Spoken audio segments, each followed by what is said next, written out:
go change my life. It's made me change the way I think, change my life. Been very emotional. All right, let's get going. So, welcome back to the podcast. We've got a bit of a special one today. We have a special guest coming on. He is the number 3 of the Polaris team. He's Newcastle's strongest man. He's also going to be starring in the next Marvel movie as the Hulk. Ladies and gentlemen, Max. Thank you for having me on, boys. Thank you. How you been? Yeah, I've been busted. Yeah. I'm busted, mate, but I feel really good. That's yeah, good. feel really good. That fucking haircut, mate. You look fucking amazing. Yeah, it's sharp, bro. You're looking very good. Yeah, it's a fresh salad. Fucking hell. Oh, shit. Uh, Oh, check your ego, Tahi. Check your ego, baby. Ooh, perfect timing. Ego is on, it. and Yeah, I I'll am put it good on to go. And ego checked and let me back in. Yep, it's back. Here we go, baby. Sorry. Oh, fucking hell. Yeah. Anyway. Sorry. We had a little ego check last week in the podcast, and I been working on it. So I have an alarm set at 12 o'clock to recheck my ego and make sure it's not coming to the surface all the time. Yep. Yeah, that's pretty good. Yep. Yeah. It's we've got to just... Something I don't know. we're really working on. I've said to him, it's just like, because like we're starting to go like that little bit higher, a little bit higher, a little bit higher. And it's very easy. I can fucking say this for myself as well. It's very easy just to have that ego side of yourself being like bringing it up and up and up and up. But if you let that ego live 24/7, 100%. so yeah. 100%, that's So I'm proud of him to be able to look at himself and be like, yeah, I need Like, to fucking check yeah, this. So that's good. Yeah. It's good. That is good. I found during my powerlifting that the weight can really humble you and really check your ego. You know, a lot of ego lifting out there, especially in gyms where people don't really have much of a much guidance. Yeah. Yeah, they'll push more than they really can, and that's where things can go really wrong. But yeah, especially if you think you're flying too high to the sun like Icarus, especially with training, and then you get yourself under a weight when you're just not ready, then it can really humble you. Do you feel, as you were when you were younger, and then now doing powerlifting, do you feel like you've definitely been humbled? Like when you first started, you're probably like, "Fuck, I've got to go as heavy as I can to fit in."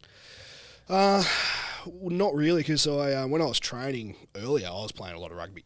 Yep. So Fuck, I would have hated to play rugby against you. Oh, bro, imagine that. That's a fucking rock coming at you.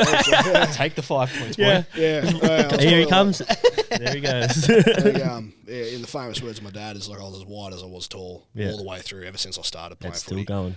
Yeah. Same thing. A little Same bit life different. motto.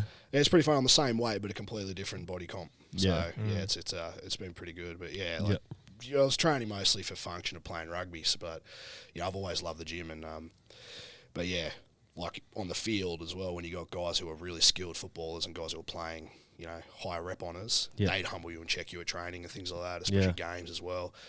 Playing against some of the current Wallabies and things like that, who just were in an element of their own.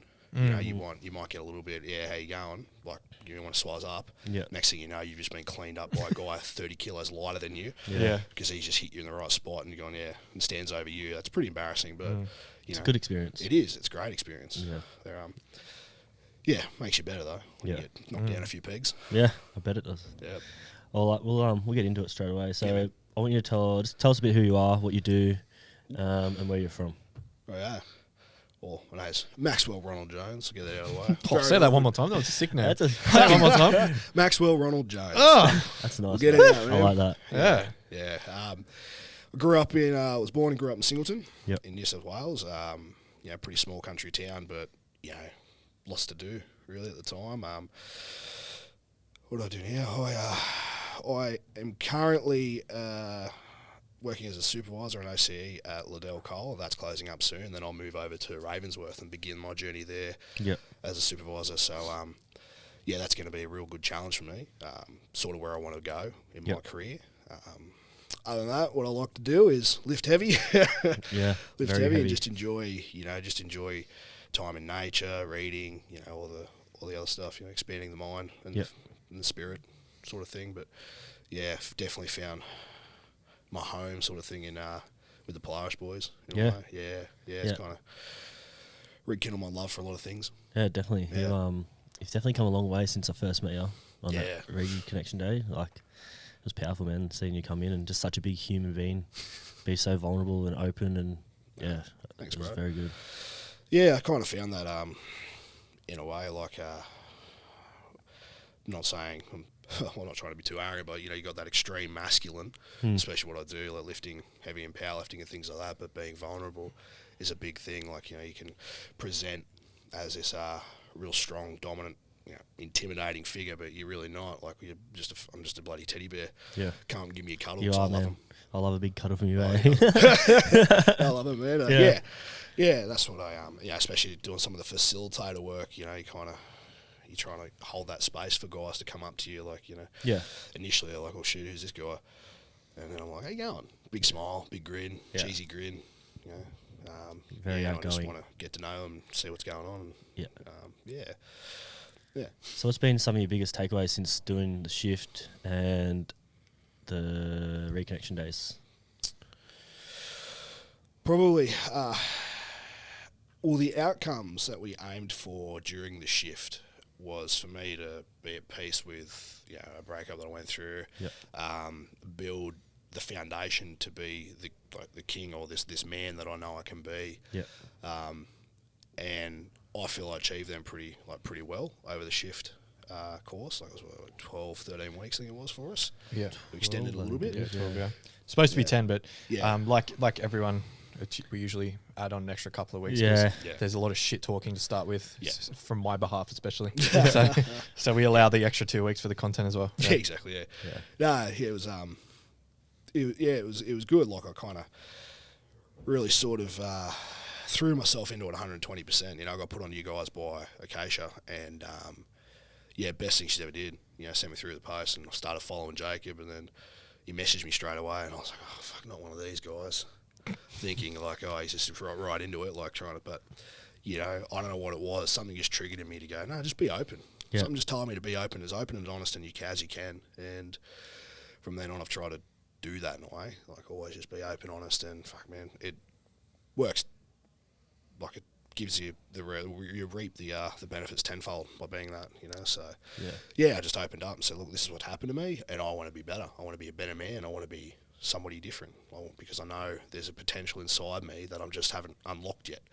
A lot of sort of deep sort of traumas that needed to be fixed and at least confronted and examined, and I think that's what I got out of it. Like, that's the biggest takeaway is being able to face your shit as for a man, like as a man, like as a with that strong sort of energy, that face, like no, I'm here to confront what's in front of me. What is it?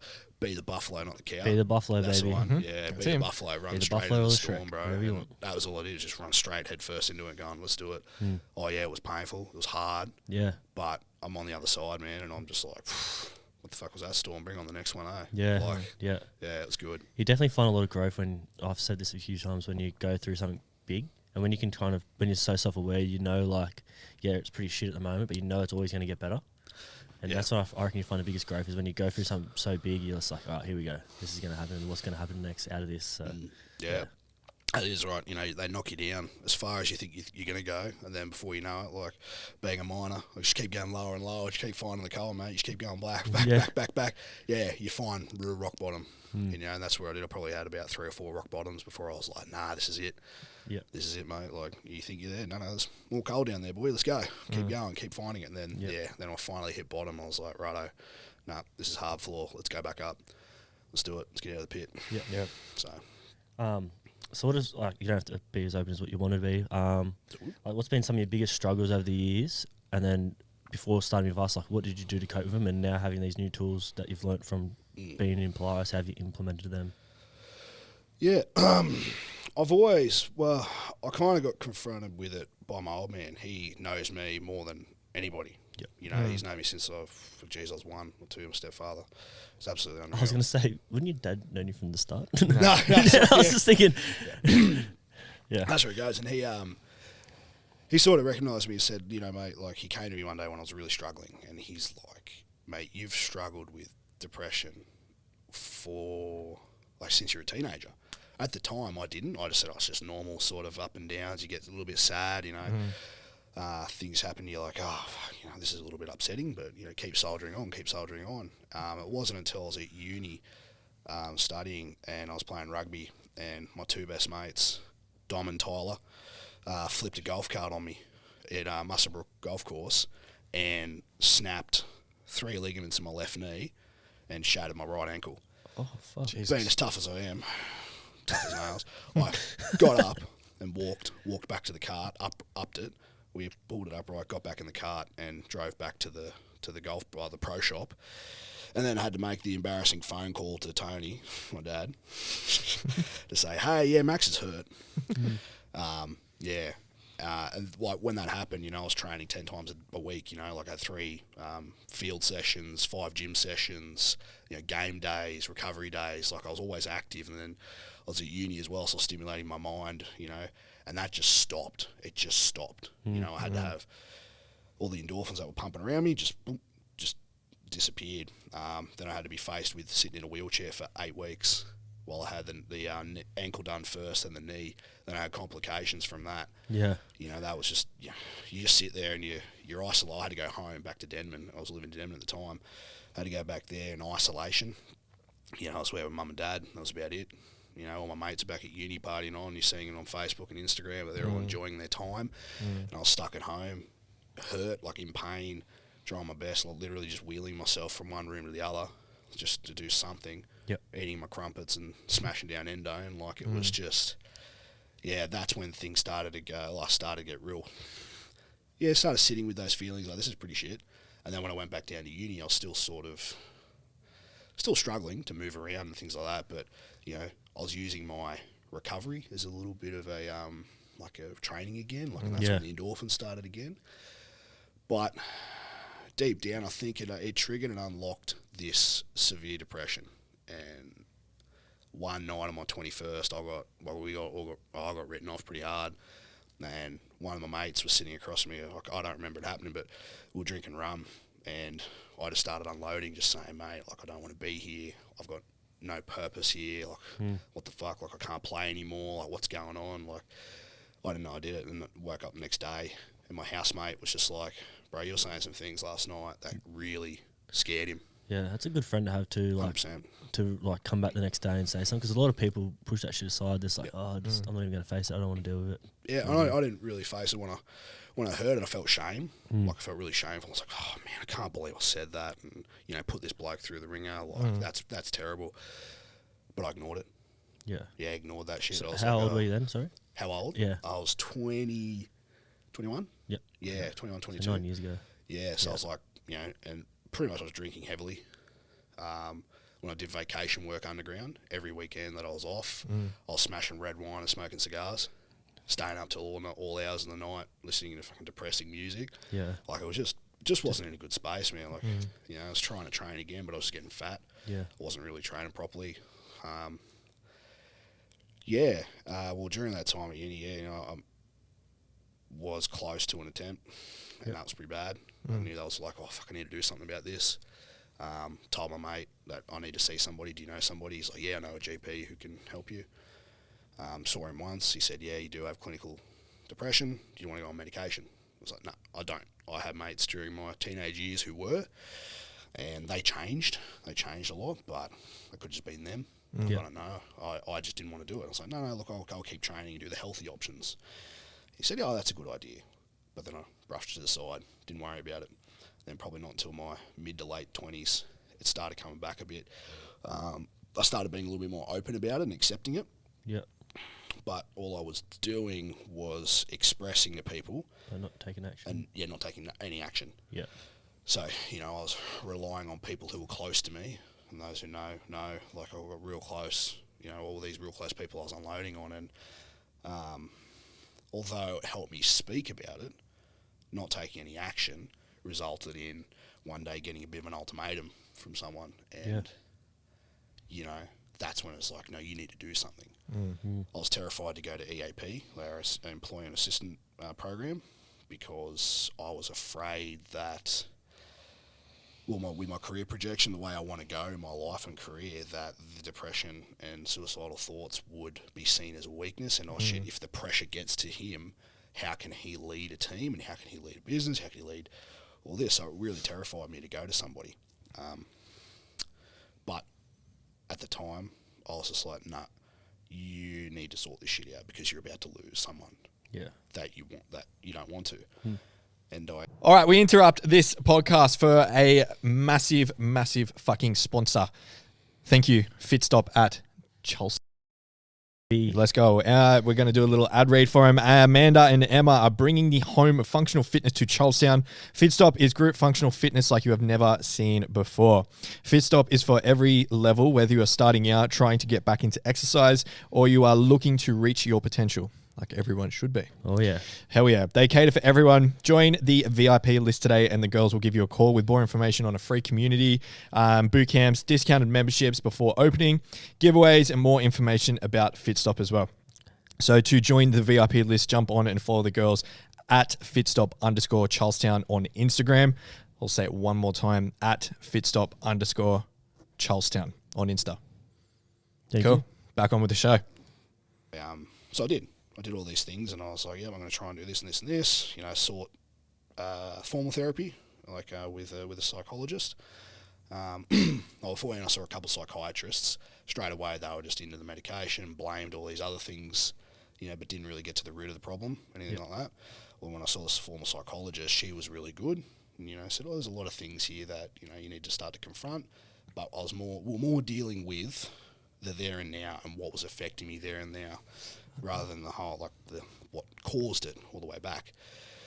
And then, you know, the one thing I was afraid of to happen happened. Crashed, and that's when I saw you guys started coming with Polaris, and that's when we really delved into the real shit. Yeah. It's like, you know, shift your reality. Like shifting the reality. That's the whole thing called the shift. Shifting your reality, and it just, that provided me with the tools and all these mechanisms to become, to deal with it. Like, you know, yeah, you confront it, acknowledge your feelings, lean into them. That's fine. That's what you need to do. But that, all the external factors that are influencing and making you feel that way, you can control them internally and how you respond to it. Yeah. And so the tools through the shift that I've learned certainly had, flipped the switch in me and go, no, yeah, it hurts. This really hurts, and I feel like I've got nowhere to go but out. Yeah. I was like, and then after a while you sit there and it was hard. It's hard sitting there looking into the abyss. It's fucking hard, and, you know, looking in that dark spot, and you're like, I've got no way out. But then something just, you know, with those tools that I learned, man, just something pulled me back out and go, no, you've got something to live for, man. You are worthy. You know, you're loved. You've got people around you. People actually give a shit, you know. And like our boy Jordan Peterson says, you know, never underestimate the hole your absence will leave. Yeah. Yeah. You know, that summation of words fucking pulled me through a lot. I've heard you say that before, actually, Yeah. and I remember you saying it. I was like, that's fucking really good. Really good statement. Yeah, because really, you know, everyone, and then, you know, he continues to say, because everyone has something to offer. Yeah, definitely. Everyone does. Yeah. You know, and I use that, you know, when I deal with anybody. That's where you give people the chance. Like, so I sort of think, that's why I wear my heart on my sleeve, in a way. In the the Bible sort of Christianity, love thy neighbour. You know, the love, I can love freely. I can give people a chance, and some people see that as a detriment to your character or a flaw. But I see it as a gift, man. If you can freely love somebody or give someone a chance, then, man, you can make a friend. You can make a friend or change their life. You could do something that to influence. And if I can make somebody smile or make somebody's day a little bit better, then I've won. I've had a great day. You know, that makes me feel good to have someone else go, yeah, that was nice meeting him. Well, that was nice chatting Maxie today. Yeah, good. Yeah. So if I can do that, that's a good purpose, you know, and then I stay happy. You know, I've got tools to, you know, but like I say, like the tools of self-love that I learned through Polaris, yeah, man, that's the biggest one. Knowing that you are worthy, knowing that you do deserve the best because you are numero uno. Yeah, man, that's the biggest one. I remember the first day you rocked into the Reconnection with that shirt on. Yeah. And I was like, that is such a cool shirt, eh? Yeah. Shout out to Jacked and Juice Powerlifting Apparel. Yeah, man, they do custom shirt, Max Powers numero uno. Yeah, like, you know, yeah, it was good. It's a good shirt. Yeah, so many people comment it too. They were just like, "Did he get that shirt made for him?" And I'm pretty sure he did. Yeah, I did. 100% you did. 100. Yeah, they do a good job. They're bloody. Yeah, so look them up on Instagram. They're good. So with like your mining and that as well, Yes, because I've both had such different experiences with working in the mining. Yeah. What has it been like with you through because you've asked me like what you want to know my experiences from it as well, and I wanted to see what your experience has been with it, like with the mental side of it and like dealing with people and all that sort of stuff. Yeah, so my sort of journey wasn't as clear as most people. Like, I wasn't as successful straight out of uni being on the graduate program. I missed out on that, but having a pretty decent work ethic, I was like, well, no, I'm not going to accept that. Like, just because I didn't get a graduate program straight as an engineer, I'm still going to work in the industry. And where I went was in shot firing. I was on the bench, and then I was like, I had a goal, become a shot firer. So within a year, I did my qualification for that. So from the get-go, I had been on the ground in the thick of it on the shit. So you kind of deal with everyone. Yeah. Like, you know, I was the bottom of the bottom, man. I was dipping holes and doing all the labour shit. So you kind of learn and you interact with everybody straight away, and you get like I say, you get humbled pretty quick as well if you think you know everything. Yeah. Like most engineers think they do. Yeah, they do. And you know, yeah, we know everything because our piece of paper tells it. Yeah. So it says this is how you're supposed to do it, man. Yeah. So yeah, we no, I'll tell you back. Please don't sack me. No, it's Well, here's your resignation. Yeah, that's it. Send him this. That's right. Yeah, so like when I learned through that, like, yeah, you know, you kind of get an experience from everybody that, you know, you're dealing with men who either do or don't deal with their issues sometimes, and when they come to work, some take it out on you. It really shows the guys that don't deal with that shit, like when you're in a mining, because they just like, they come in and there's like, you've got your shirt rolled up a little bit too high, they're like, fucking take that down, or your boots untied, they fucking give you a written warning, like all sorts of shit, man. Like, you can really tell the difference between someone who's in their emotion and who's just like out of it. I've been pretty fortunate that, you know, I get chipped a couple of times for those things. Yeah. But yeah, I'm with a decent company, man. Glencore's pretty good in my opinion. Yeah. But yeah, I've been on the shot, and then eventually getting into the office as a drill and blast engineer and short-term planner and things like that. There wasn't really much around mental health at all, or awareness. Like, you know, people like, oh, if you're struggling, there's EAP, and then it's kind of brushed over. If EAP were on site, you know, in our GCOMs or our daily meetings, it's like, you know, they're here on site. Boom. And then I think things started to get a little bit more, like with the RUK days and sort of, like, so when I started in the industry in 2011. Yeah, end of 2011 to 2012 is when I started. So I've been, 10 and 11 years now. You know, as a young fella from 18 to now. So it's certainly changed. Like, there's a change, but I don't feel it's still there. Yeah. I think it's I think we can do better. Yeah. Because a lot of men and women, I won't discriminate at all, people do not want to go and confront things, especially at work. And if you go through the formal channels at EAP, like, yeah, they're there and they do a good job. Like, they do a good job. I went through it. I know they do a good job. Yeah. But that initial step to go and do it is tough because of fear. Like, for me, it was fear of not being able to accept responsibility in a higher position. Someone who are going to manage people and manage their emotions and manage their mental health as well as their job performance. That's tough, you know, like, can he handle it? It's like, well, yeah, I can. Now I can. I know I certainly can. You know, especially with the facilitator thing, I'm learning something that no one, like, these other guys aren't. So yeah, I think that's a gap, and I feel that's my purpose in a way. Like, you know, in my own little head, my own little career goal, especially with the facilitator course. That me moving into the supervisor role, where I am going to start running a crew, and you know, they're going to be my crew, my people. You know, I'm going to take care of my people. Yeah. You know, we got a business to run, we got things to do, targets to hit, and things like that, and ultimately we do it safely.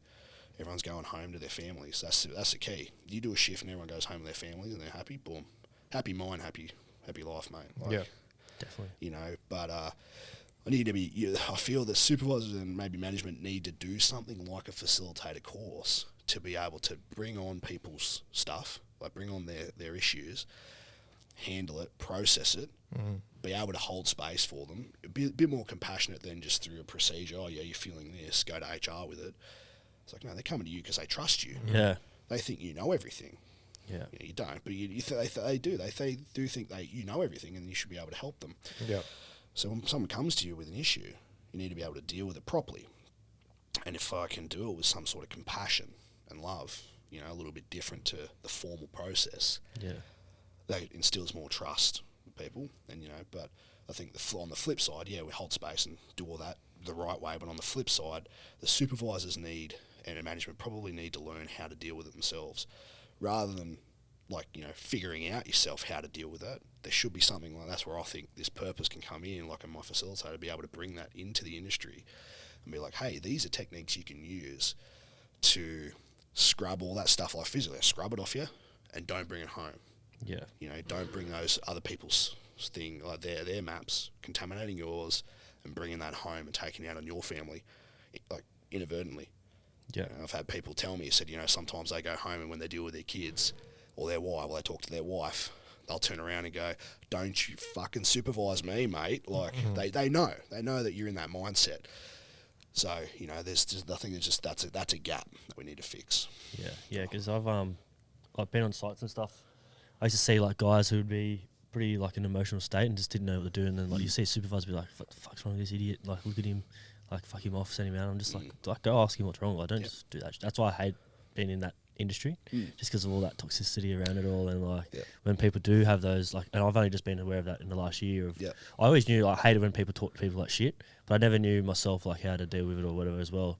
So since doing all the stuff I've been doing, now when I see it happen, I'm just like, I'll let them, the supervisor, do their shit and speak to them like crap, and then I'll go up to them and then have a chat to them and then see what's actually going on. Then I'll go to the fucking supervisor and say, look, they're going through something at home. You need to either have a chat to them properly and not like go off at them. That's good, man. That's a good thing. And I feel if you've got a supervisor doing that, he's not a very good supervisor. No.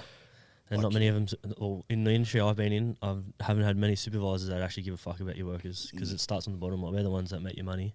So if you care about us, we'll care about you and do a good job. Where most of them just like, just turn up and they're just like, fuck this, I don't want to fucking be here. That's right, man. I work with a great bunch of supervisors and managers. Like where I'm at, they're really, really good.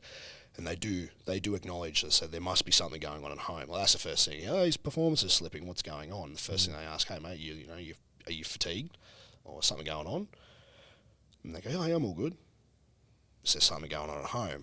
And sometimes I go, yeah, like I'm, had a bust up with the missus, or, the kids are driving me mad, things like that. But if, eventually, like, if they trust you enough, they will talk to you. But you've got to be able to hold that space and show that you can be trusted. So yeah, I find that's definitely like I've heard horror stories like that too from other people where guys get absolutely dressed down but they're struggling themselves, so their job performance gets affected. But yeah, a big thing I liked, on also a thing, like some people love to come to work and that's their purpose. Like they come to work to kind of switch off and get away from that. They come to work, switch it off, boom. So I sometimes feel, a knee-jerk reaction from supervisors or managers to pull that person off that bit of gear because they feel that they can't handle it. That can be more detrimental to that person than letting him run and all the rest of it. Like, I understand 100% that if it becomes a health and safety issue, like that's what I'm fucking trained to do, you don't let them go up there. If you are genuinely concerned that their frame of mind is going to affect their own and other people's health and safety, that's it. You keep them up top and you have a chat. You figure out what's going on. But if they tell you, no, I'm good to go, man, like I just need to get out there and start working, and I'll be fine. Just let me go out and work. 100%. Like, obviously you got to use your judgment. Yeah. And deem them okay. You can do little tests and things like that to make sure that's okay. Because that's true. If you pull, like I said, like for me, I was scared to get it sorted because I was scared that I wasn't, they feel I can't perform. Fuck yeah, I can perform in my role. I hope I do a good job. But if you pull someone off, they're going to feel like shit and it's just going to spiral. Their purpose is, like, they pride themselves on being a great digger operator or a loader or a truck driver. They fucking love it. This is what I do. I love this. Don't pull me off. Don't lose faith in the person and say your mental health is causing you, you're not going to be a good worker because of your mental health if you're struggling. Bullshit. No. If they honestly get a lot of purpose, a lot of benefit out of operating, and that gives them that, it's great. But deal with it after. But it's a tricky one because you need to assess it correctly. Yeah, because some people will use that front of like, just get me out there work, and then when they get out there, you got to still kind of monitor them to make sure they're like not too heightened or like in a pretty bad emotional state. Yeah, in that high state. Because I've seen a few guys been on high rises and stuff, and there's some pretty sketchy shit happening. You just like got to watch them and just like, fuck no, you're off. And I feel for the guys, they're driving around 12 and a half hours. Your mind's it's a pretty mundane task, so your thoughts do tend to go somewhere else. especially when I did it. It's like, you go elsewhere. Fucking. And that's where that lapse in concentration can be when you go over a windrow, over a high wall, or you don't see a car or another truck coming. Yeah. And that's where things can go wrong. Yeah, because we were up at Musselbrook at the start of the year, and someone a night shift drove into the one of the big rum bins. Oh, wow. And they were just like bagging him out, and I was like, "Damn it!" Ask him what's going on, and they're like, "No, no one's spoken to him yet." And I was just like, "There's obviously something wrong. Like, he didn't just fucking decide, I'm just gonna fall asleep, or like, there's obviously got to be something going on." I find that too. Like, it's probably an issue, but also Australia as a whole, we like to take the piss out of each other. Yeah, and you can do that, but lovingly take the piss out of someone. Yeah, don't like if they're really struggling. That's probably where you need to kind of pull back and assess and go, should I take the piss or should I have a bit of comfort here? Comfort first, then a solution, then take the piss. Always got to take the piss. Oh shit, yeah. Just pick the time. Make sure they're in a position to be able to take the piss. Oh first. yeah. Well, when people get bogged, there you go. There's your case of piss. Fuck mate, come on. Yeah, come on, bro. That happened to me on a shift. 3 in a row. Yeah. Same shift, straight after the other. Like, boys, come on. Yeah. So I feel, my purpose anyway, coming out of the facilitating course and stuff like that, it's going to be, I don't want to save the world, but at least come up with some sort of system to bridge that gap that's there. Yeah. And I feel if I can keep progressing higher, then I might be able to have more influence in that space, especially dealing with mental health in these sort of industries where it's not as, it's there, but it's not as more. Like, look, and to be honest, the legislation's catching up as well. Yeah. Let's go legal. There is now psychosocial risks that are identified in the legislation, which means every site now needs to have a psychosocial risk assessment done and need to identify these things. Yeah. So it's now being a legislated thing to look at.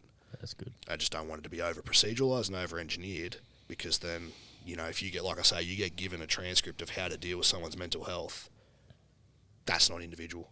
That's not going to do shit. Well, I'm not a psychologist, but I feel that that's not the way to do it. You can't say, this is what you need to do to get better. Fuck no. It's all individual. Just like everyone's individual. Everyone's reality is different. You need to tailor it to the person, which will probably, every site will adopt it in that way. Yeah. Probably. I think it's slowly starting to get there. Yeah. That's it. Slow. It's Very slow. But, if we really want to make a focus on it and, make it a priority, which, people are trying to do with awareness and, the AOK days and checking in Beyond Blue, all these things that are there. Yeah, if we're really trying to do it, especially fundraisers around Black Dog and, they're all popping up. It's like, if we're really serious about this, let's fucking do it. Take the time. Take the time to do it. Because they do a lot of, I've done a bit of work with mates in construction where, they do the days where they come in on site and that's all you really hear about it. Like, it doesn't go any further. And, when you do go further, I've heard a few stories, people will go see him and they'll go a bit that further. All they do is just put you to someone else. Like they just move. They're just the bridgeway to someone else, and then you go through all this whole other process. Yeah, so you got assist and connectors and stuff like that. Yeah, so I feel like it's like you need to we're going to start doing more. It needs to be actioned a bit differently because times have changed now. That's right. So I reckon we need to update everything to times, and that's it. If we got a high precision GPS on your diggers and dozers and things like that, and you can track everybody's. They can drive themselves these days. Yeah, they can, man. The autonomous stuff, bro, that's pretty it's crazy. Crazy, bro. Yeah, man, it's good. Especially in uranium mines and stuff like that. That's pretty cool. But if you can track everyone's movement, right down to the toilet of how long are they going to take a piss for, man, I think we can do better in their mental health space. Yeah, definited. Yeah, so 100%. opportunities, man, opportunities. Yeah. That, I'm pretty excited to kind of get involved in. It'd be cool. Yeah. It'd be cool.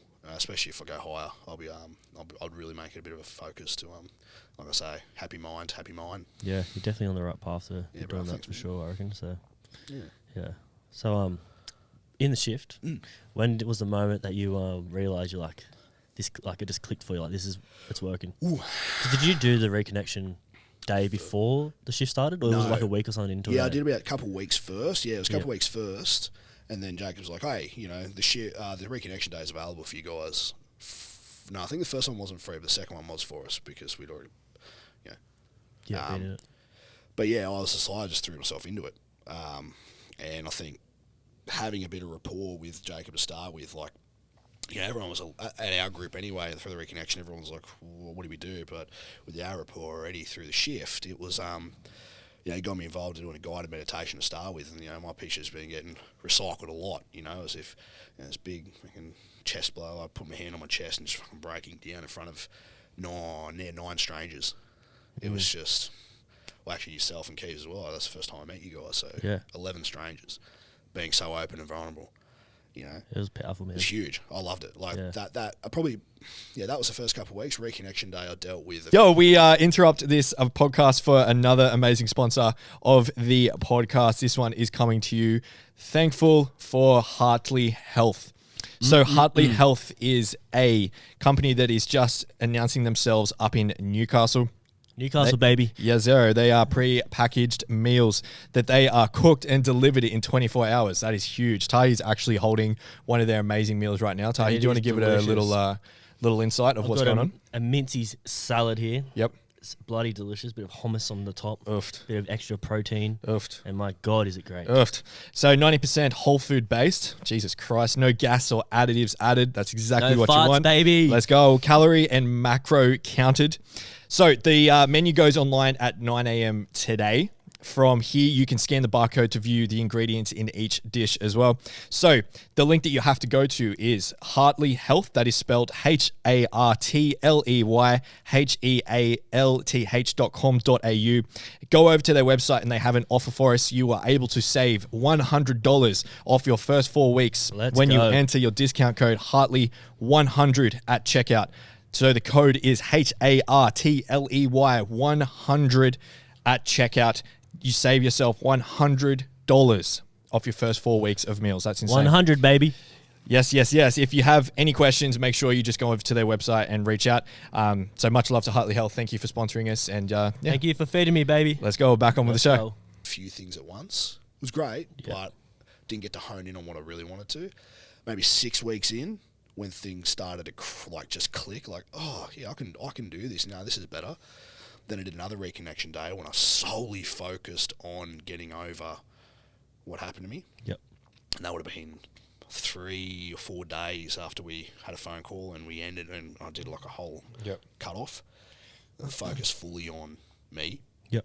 And then that was boom. And that was the second click, second gear, just boom, here we go, second gear. Yeah. Then by the end of it, I'm still sort of cruising a bit and I'm feeling really good. And then, a few weeks after, I'm like, whoa, I lost the structure in a way because we had 2 calls a week and we're doing a lot of things. And then it sort of, because it wasn't there anymore and I was like free to do what I wanted. Yeah. I was like, man, I'm a little lost. I'm a little lost here. Yeah. Fuck. And then I came and saw a few one-on-ones with Jacob and then, then it was just like, mate,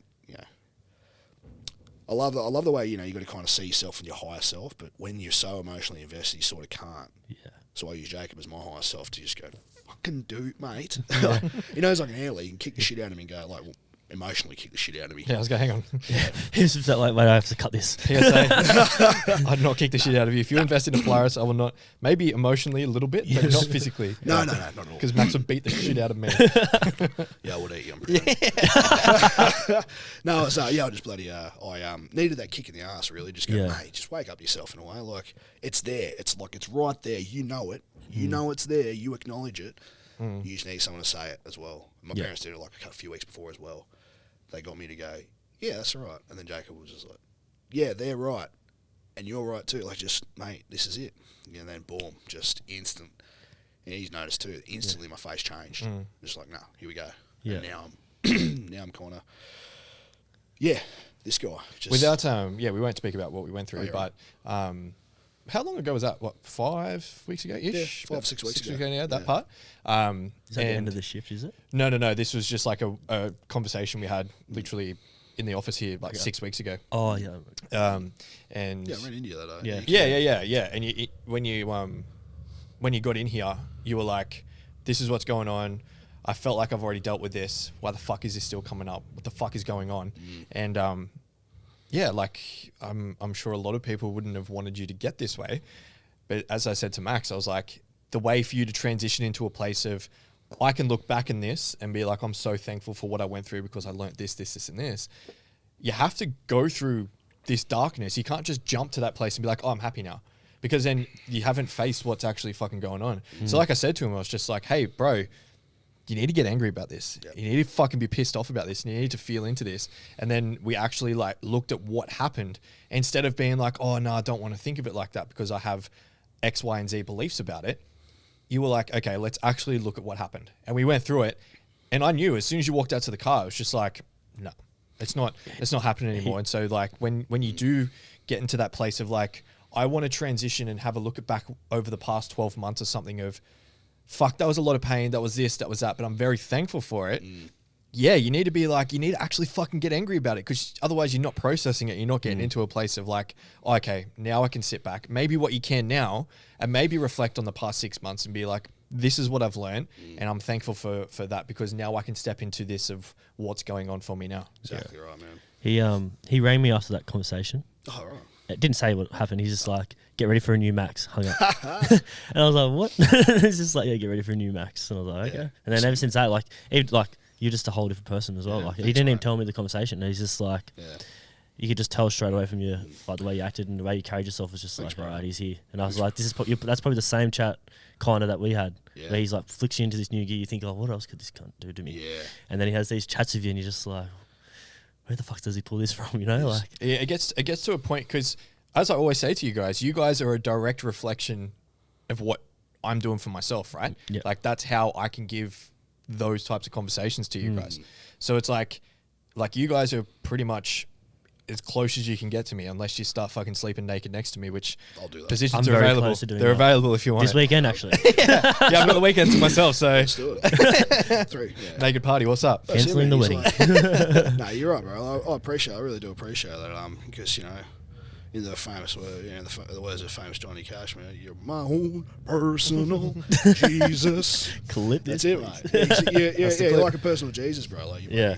You've helped us out through a lot, and I'm truly thankful, man. Like I appreciate you saying that's a different me. My parents said the same thing. You know, you've got this light. When I was growing up, you got this light about you, man, and like it attracts a lot of people. And when they told me that, I was like, at the time, I was like, oh, I had, building my self-worth, but it wasn't that high. And I was like, oh, fucking whatever. No, I don't have that. I don't have that light. What are you talking about? Yeah. They're like, no, you had this natural light that attracted people to you. And Dad said to me, he's like, if I was your age, I would want to be your friend. Like, that's, and I'm like, fuck, that's your dad telling you that. So it's pretty powerful. That's cool, yeah. And then they said, during that time that I was, during a certain time, I was, my light was dimmed. It was dimming. Yeah. And they didn't like that. They're like, this isn't our Maxi. This isn't the real Max. This is not good. And then when everything sort of happened, and went out, and even when I had a similar conversation with Mum and Dad, like, Dad saw the same thing. He's like, as soon as I told him, he gave me that hard truth. He's just like, switched on that light again. He goes, it's coming brighter again. Now I feel it myself with a bit more self-worth, man. Like you say, you need to be unconditionally in love with yourself. Yeah. And that's not, I'm fucking up myself. No, it's not. The best thing, it's just this air of confidence with no ego. Yeah. It's funny enough, I was talking to Mum the other day, today even, and, I said, well, I don't have, I was kind of telling her about a bit of the reconnection, the facilitating I did, and so, it was really, really nice to hear the work I've done is being validated in that I'm confident, but it's not arrogance. Yeah. And there's not much ego. She goes, oh, you still have an ego. I was like, I did. I had a really bad ego that I thought was better than I was. Yeah, but that's dead and gone. Now it's a new one. It's a nice one. There's a cuddly one. Come give me a cuddle. Come give me a cuddle, baby. Give me the cuddles. I love cuddles. Yeah, no, it's definitely cool, like, the way Jacob has taught us and, like, showed us the tools of, like, looking at something that we've been through instead of being a negative light, like, switching that to be a positive. Because when I went through the stuff, I was like, oh, he's like, fuck that person, they did this to me, fuck that. And then he like, taught me to reflect that, to be grateful for what you went through and look at it at a different light. Yeah. And, like, learning that from him is just, like, it's helped so much of so many different situations. So, like, now when I do feel these things, it's like, oh, that person's obviously done this for this reason. And if I do like with the last weekend with the ego check, he hit me pretty hard, and I was just like, yeah, like last week, like fucking very hard, I hit him. Yeah. Like we did a podcast. Yeah. Certain pieces, it was like, yep, it's definitely there. And he jumped onto the call. He told me he was going to be late, which is completely fine. But jumped on 5-10 minutes late. 10 minutes just late, eating food. And the other guy on the call's like, oh, Tahi, how are you, mate? He's like, yeah, good. Like, that was it. Like, very short, sharp. And then I said something. I said something to me. I said something about, like, oh, mate, hey, like, check this before we start this call. Check it. And he goes, yeah, it's always me, never you. As soon And as he then said fucking that, boom. and I was just like, removed from the call, do not fucking come back. And that was it. Yeah. And then I rang him after. But that's the thing about, like, I know him better than the backside of my hand. I was about to say something else and I can't say it on this podcast. Backside of my hand. And the thing God it's is, not the front side. not yet. Not yet. I can't do that. I have to get really close. Anyway, with Tahi, it's just like sometimes words won't get through to him. Same as me. Sometimes words won't go through to me until the action happens and I go, oh, fuck. Learn the hard way. Well, to put it that way, yeah, that's definitely. and that's the way. And then look what's happened now. A day later, he was just like, "Yeah, okay, cool. I'm going to set an alarm. Make sure I'm checking this. Make sure I'm checking that." Because that's the thing with the ego. It doesn't want you to leave your ego. You want to stay in that place because it's comfort. It's good. It feels great. It feels confident. You feel like the man. You feel like, yes, this is me. That's the feeling that you want.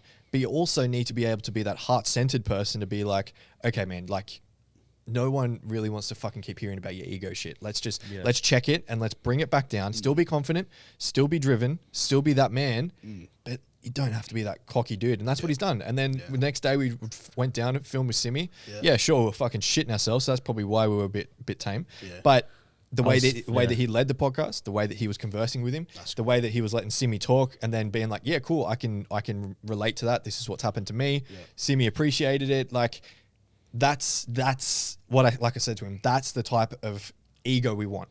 That there. It's still there. It's still confident.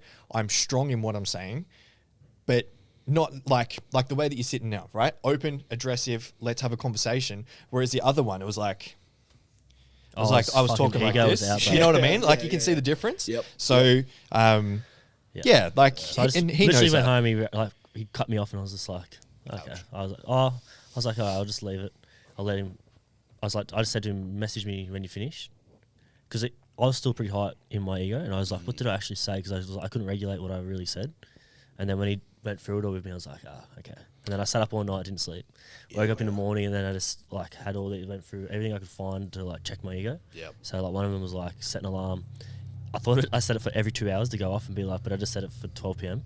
Yeah, okay. And then so an alarm will go off saying check your ego, and then when I click into it, it'll have like the things I need to check. Yeah. And I'll just go through that. Well, I didn't do it then because we're in a podcast, but yeah, and that's what I do. So now every night I've just been checking my ego, making sure, like writing down when I feel like my ego did come out. Yep. And then like straight away the next day after when we went to the podcast with Simi, there was moments where I wanted to say things, and I was like, no, don't, just come back down. Yeah. Where before I would just like a coping thing for me when I'm feeling pressured or anything, I'll just fucking just say it to make myself feel like put my walls up kind of thing. Yep. Yeah, so then now it's just like just finding that level of just coming back down again. And yeah, like I've always said to you, bro, the reason why, and this isn't just for you, it's for everyone, this is the reason why our egos come out, is because we don't want people to see what the fuck is going on deep within us. Yeah. Like that's the reason why, massively. That's why our egos come out. It's protection. It's like, wall here, you're not fucking coming in that close. It's like, say if someone was getting really, really close to you, you'd be like, here it is. I've got the Great Wall of China around me, baby. Yeah, that's what I mean, right? So keeping the rabbits out. And I'm the guy that just fucking jumps the wall 24/7, being like, he's all right. Not today, Paul. Yeah. Not today, bros. And that's the thing too. I actually did realize when I'm not doing as much inner work, that's when the ego comes up heaps.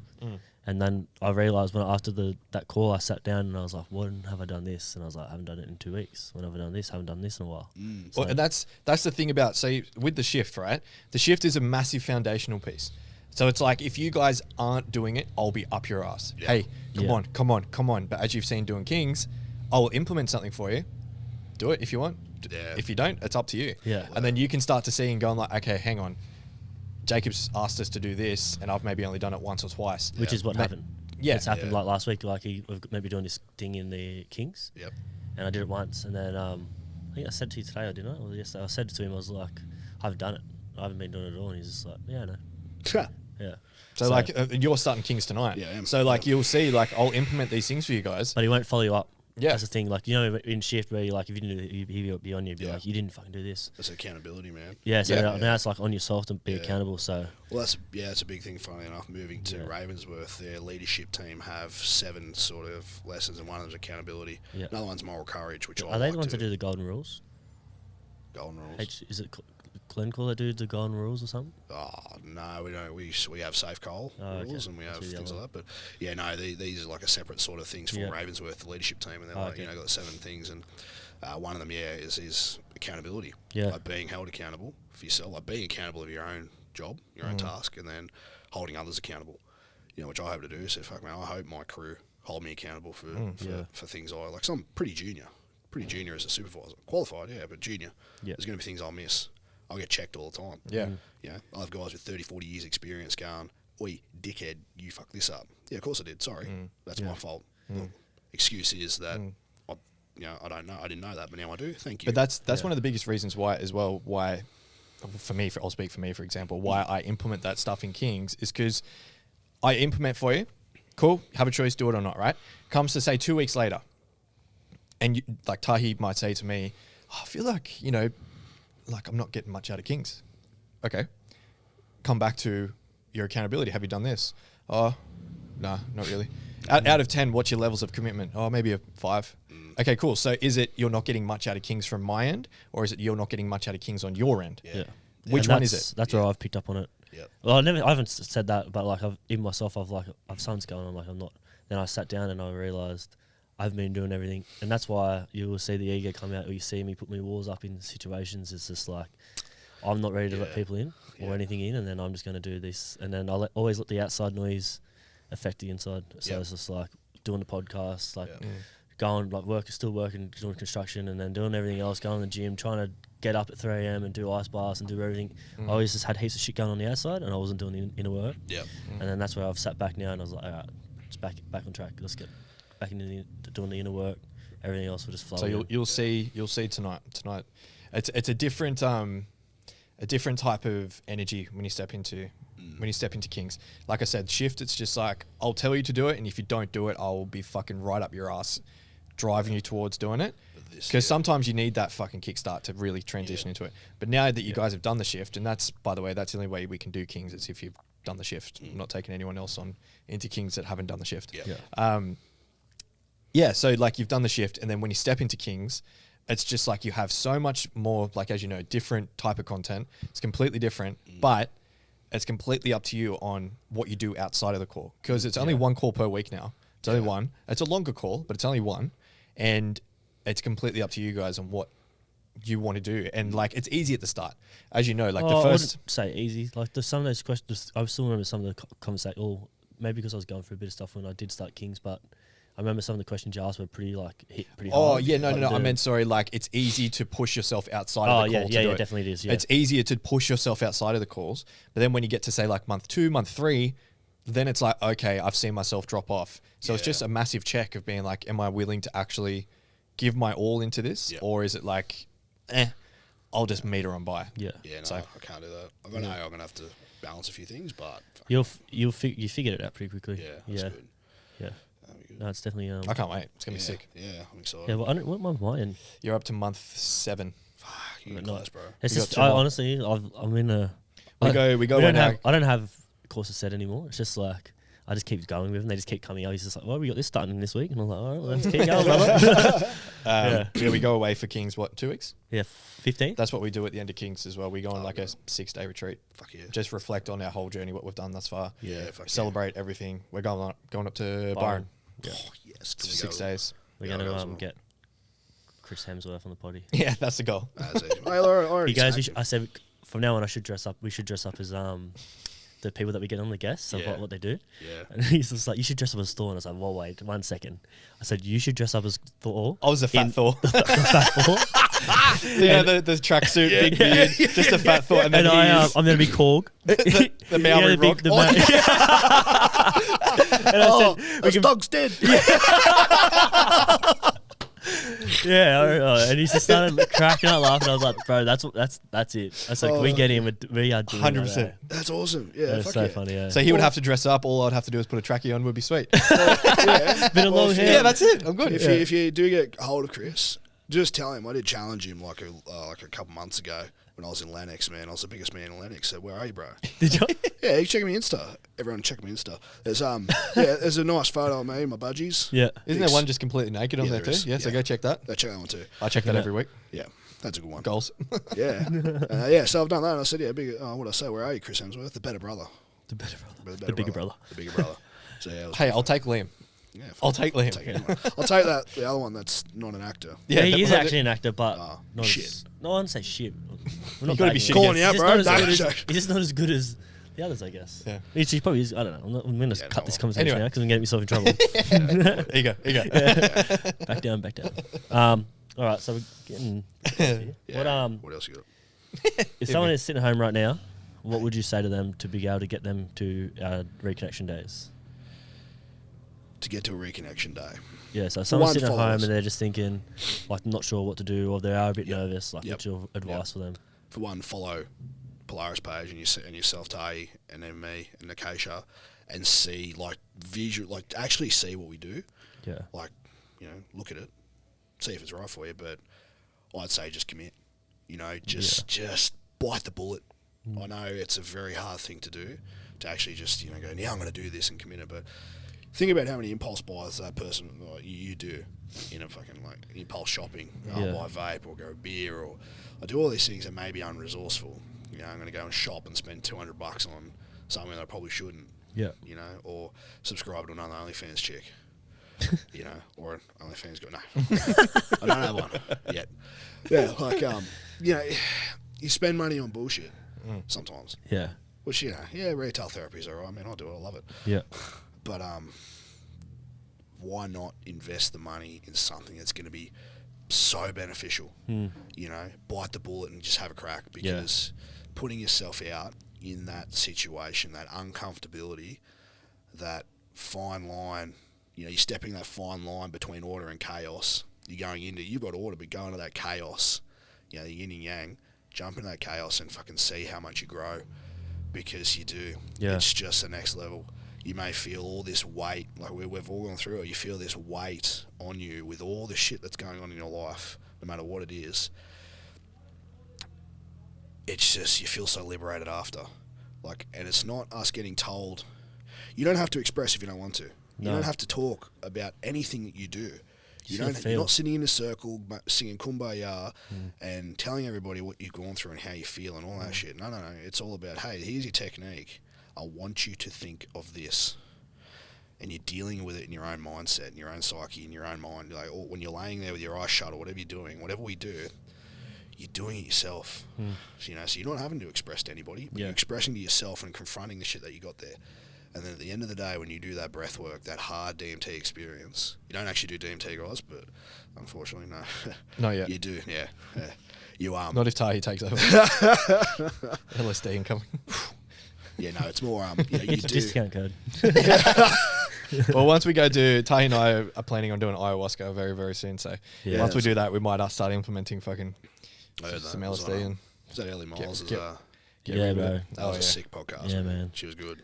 Yeah, Yeah. that was actually very, very good to hear about that. Yeah, like I say, you just once you do that final breath work and that last stage of the day, when you've been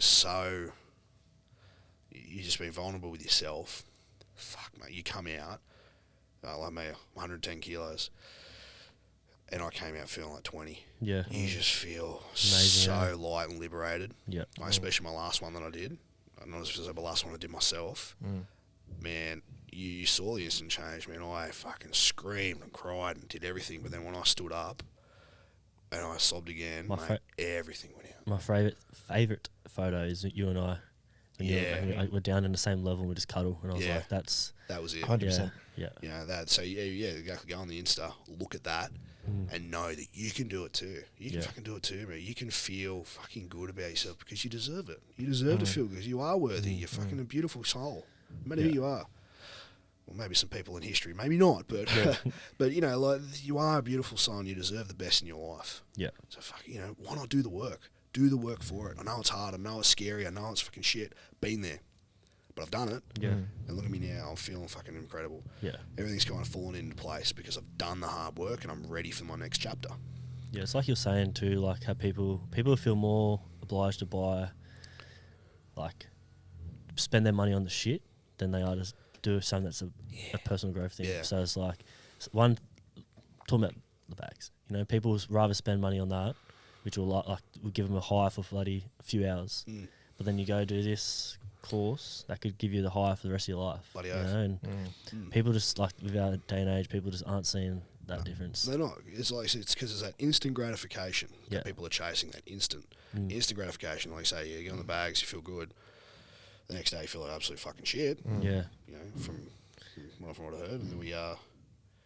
You know, but if you do something where you're going to feel fucking so much better, like you delay your gratification, like the boy Jordan Peterson says, you got the delayed gratification. If you can learn to do that, fuck, it's just unreal. You know, doing that hard work, which I'll put a little shameless plug on my mate. One of my really good mates, Rob Allen, is a strength coach and powerlifting coach. Fucking really, really lovely guy. Yeah. His business is called Persist, and his slogan is strength through persistence. And those three words fucking resonated with me. Like, obviously, one in powerlifting. Shit, yeah. Like, you know, you persistently train, you're going to gain some fucking strength. Yep. But going through this journey and applying that, those three words apply everywhere. Yeah. If you persistently continue to fucking work on yourself, you build that strength. Yeah. Strength through persistence. That shit, like, that's just a good summation. Yeah. I love it. That's what I've been, like, turning mental health, saying mental health, instead of saying mental health, say mental fitness. I've been preaching it a little bit now. True. It's just like, cause it's like exactly like training, you know, like you do something, like you lift 100 kilos and you just keep training at that to be able to get better at it, so the harder shit, make the heavier shit to be easier. Yeah. It's the same as mental health stuff. You just keep doing the same things over and over, keep journaling, keep meditating, keep doing all the work on yourself to make it easier. You know what I mean? So you still have those same problems. It's still 100 kilos, but you're moving it a lot easier. Yeah. That's right. You know, that's why you do heavier. Yeah. And your 100 kilos turns into 400. Yeah, 400 390. turns into houses. Max is over here bench pressing houses. Yeah. Man, I remember watching you, we're having lunch and we're watching your videos. Yeah. I had you up and they're like, yeah, he's just lifting 400 some kilos. And I was like, fucking what? Yeah. That's him. Yeah. Well, that's it, man. It's been good. Yeah, sweet. Strength through persistence. All right, man. Thank you for coming on. No, It's been a you're fucking welcome. Thanks pleasure. for having Eh? me. Like, Thank you for having been me, very guys. good. Hope I presented a strong king-like figure to everyone and out there. Definitely and, have. It's been... Are you going to do a little shout out on your shirt there, or? Yes, Britney Spears, mate. You are probably one of the greatest fighters. You know, she's had to face adversity. She still came through. You know, she battled real hard with her issues. Yeah. You know, with the shaved head and the exploitation, Everything else. control Yeah. that she had, and then she broke it. Like, that's probably a physical manifestation of all the shit that's going on in her life. But yeah, Britney is my spirit animal. Love it. Love that, eh? It's Britney, bitch. Nice. That's good. All right. Well, thank you everyone for listening. Sorry if you do hear a bit of noise in the background. There's the boat. Yeah, I just had the headphones on. You probably hear it the last 10 minutes, but it's not too bad. So, yeah.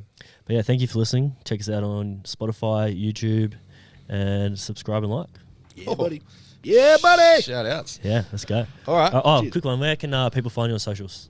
You can find me on Instagram as Max Power. So it's Max full stop 2 underscores full stop power, because I couldn't just get Max Power. So I'll repeat that nice and slow. Max full stop 2 underscores full stop power. Beautiful. Nice. If not, I'm tagged in all the stuff on you guys. So it's Sweet. follow that, and follow Saltwater Sundays as well. We like to Yes. jump down to Merriweather Baths every Sunday and jump in the water for the sunrise. That's been good fun. Yep. You kind of express your gratitude, do a quick breath work, and you watch the sunrise over the horizon and those beautiful coal ships. So Love it. All right. too easy. Thanks Love for it. having me, Also, boys. follow us. Follow the boys. For the buzz. Fucking like the podcast, people. Yeah. So many people tags and shit. Just fucking like it. Actually, by the way, thank you to, I don't know why I looked at that camera and can't see me. Thank you to all the support over the last 4 podcasts. Yeah, it's been been fucking huge. wild. Yeah. So, keep pushing what we're doing, because the numbers that we're getting, we're nearly in the top 200 podcasts of Australia. So Yeah, go, baby. buddy. So Lightweight, baby. if we can, if we keep pushing it, Spotify or YouTube, whatever it is, just keep pushing it, because it's we're slowly getting there. So thank you to everyone and all your support. It greatly means a lot. Sweet. All right. Thank you for listening and watching, and peace. Peace. Days later.